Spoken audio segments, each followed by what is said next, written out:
বিসমিল্লাহির রহমানির রহিম। কেমন আছেন আপনারা সবাই, আপুরা ভাইয়ারা? আশা করি ভালোই আছেন।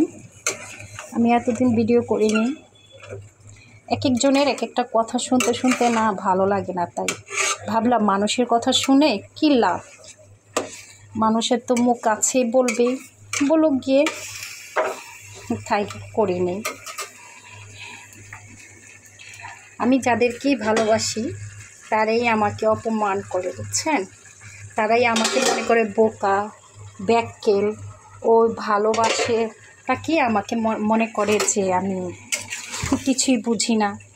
আসলে ভালোবাসাটা যদি বোকামি হয় তাহলে ওই মানুষটা নিজেই বুঝে না যে ওই কত বড় বোকা, আমার ভালোবাসাটা কি বোকামি মনে করে। আসলে মানুষদের এখন ভালোবাসতে নাই, মানুষদের ভালোবাসা দিতেও নাই। তাদেরকে বোঝানো উচিত যে তাদের সাথে যেমন তেমন আচরণ করা উচিত। কিছু মানুষ তো ভালোবাসা বুঝে না, তাই ভালোবাসা বোঝার মতো তাদের যোগ্যতাও হয় না। এখন থেকে কাউকে ভালোবাসবো না, ভালোবাসাটা মরে গেছে।